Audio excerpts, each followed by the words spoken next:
Senhora Presidente, senhores membros do Governo, senhoras e senhores deputados, não vale a pena fazer demagogia sobre isto. Nós só sabemos que só vamos sair desta situação empobrecendo.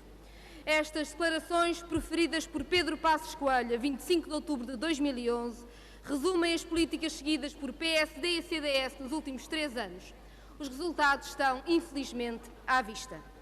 Embora seja claro que o verdadeiro impacto social das políticas de austeridade só se torna visível passados alguns anos, todos os indicadores que têm sido publicados nos últimos meses são unânimes. A pobreza está a aumentar e está a aumentar não apenas o número de pessoas atingidas, mas também na sua intensidade e persistência. Há cada vez mais pobres e os pobres estão cada vez mais pobres. Os alertas sobre a situação alarmante de pobreza em Portugal não são de hoje. O relatório da Unicef, publicado no final de 2013, colocava o nosso país no nada invejável pódio europeu da pobreza e privação infantil. A OCDE, já em 2014, lembrava que o desemprego aumentou mais do que o dobro na média europeia, mas enquanto nos outros países se ampliou o dinheiro para a proteção social, em Portugal ficou praticamente na mesma. O retrato mais fiel deste cenário, em que doentes crónicos já são obrigados a escolher que medicamentos indispensáveis levam e a refeição na escola é a melhor ou mesmo a única de que milhares de crianças dispõem, foi traçado esta semana pelo Instituto Nacional de Estatística. Senhoras e senhores deputados, quase 2 milhões de pessoas vivem com menos de 409 euros por mês. 3 em cada 10 portugueses não têm dinheiro para manter a casa aquecida, 2 em cada 10 não têm dinheiro para comprar uma peça de roupa. A austeridade é uma máquina de fazer pobres e ninguém aumentou tanto a pobreza como este governo. A pobreza severa, que descreve quem já nem consegue cumprir o básico do básico, atinge hoje 1.100.000 pessoas, mais 200.000 do que em 2010. A taxa de pobreza alcança valores desconhecidos há mais de uma década, atingindo hoje quase 1 em cada 5 pessoas. Mas, tratando-se de uma percentagem do rendimento médio que está a descer acentuadamente, não nos dá conta da violência da situação social que atinge o país. Por isso mesmo, ao comparar os indicadores de pobreza, ancorada nos valores de 2009, o que o INE nos diz é que a taxa de pobreza passou de 17,6% em 2009 para 19,6% em 2010, 21,3% em 2011 e 24,7% em 2012. 1 em cada cidadão é pobre, há um aumento de 25% em apenas 4 anos. É este, senhoras e senhores deputados do PSD e CDS, o resultado do empobrecimento defendido por Passos Coelho como a solução para o país. Estes números e o aumento da pobreza persistente e profunda que eles representam não aparecem por acaso.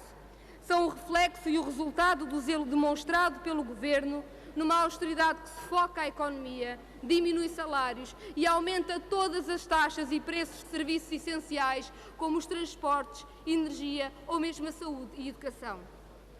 No contexto em que mais de metade dos desempregados e desempregadas não recebe qualquer subsídio por não estar empregado, PSD e CDS desceram 30% o valor atribuído ao rendimento social de inserção.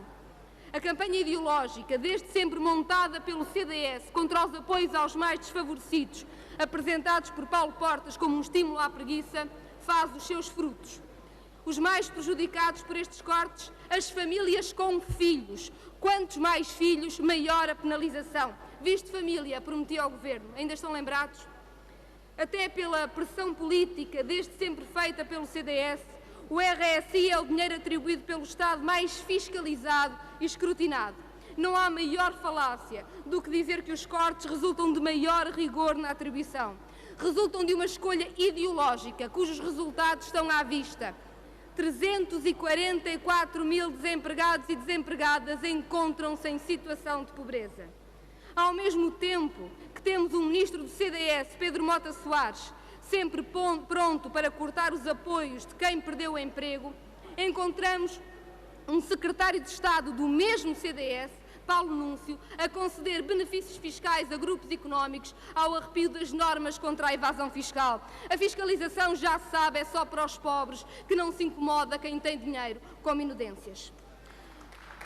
Senhoras e senhores deputados, pese embora todas as palavras bonitas do Primeiro-Ministro sobre a sua preocupação com a diminuição da taxa de natalidade, o resultado das suas políticas é simples. Hoje, em Portugal, ter filhos é meio caminho andado para a pobreza. É o que acontece a 1 em cada 3 famílias monoparentais ou a 4 em cada 10 famílias que têm menos de 3 filhos. E pode bem o CDS querer fazer propaganda com o apoio aos idosos ou o aumento das pensões mínimas. Cortar o complemento solidário para idosos é cortar nos idosos que menos têm. Gabar-se de aumentos de 2 euros a quem tem pensões de 200 euros e vê o aumento na conta de supermercado é insultar quem vive na pobreza. E não esquecemos as pensões mínimas de quem contribuiu 15 e mais anos e tem hoje pensões de 274, 303 ou 379 euros e que continuam congeladas. Também os idosos vivem hoje pior em Portugal, um país que está mais pobre e mais desigual. Contrariamente ao que a direita sempre nos foi dizendo, as prestações sociais são fundamentais para a diminuição das desigualdades e combate à pobreza. Sem os serviços públicos e as transferências financeiras do Estado, 40 em cada 100 pessoas do nosso país seria pobre. Sabemos hoje, com números concretos que representam pessoas e vidas reais, que a crise social provocada pelas medidas de austeridade agravou-se com a legislação restritiva de prestações sociais implementadas a partir de 2010. Há 3 decretos-lei que são centrais no retrocesso das prestações sociais e que urge revogar. O que mudou o conceito de agregado familiar, a alteração dos escalões do abono e que retirou o abono a 500 mil crianças e o que baixa o valor de referência do CSI e as prestações do RSI. Senhoras e senhores deputados, apelamos hoje, por isso, a todos os partidos empenhados no combate à pobreza que nos concentremos no mínimo. Reverter a rede de apoios sociais à que existia em 2009. Comecemos por revogar os decretos-lei 70/2010, 116/2010 e 13/2013. É o mínimo dos mínimos face à situação social, à pobreza que vivemos hoje no nosso país. Cada dia que passa é tarde demais para quem está em situação de pobreza. É de direitos humanos que falamos. Não há lugar para lágrimas de crocodilo.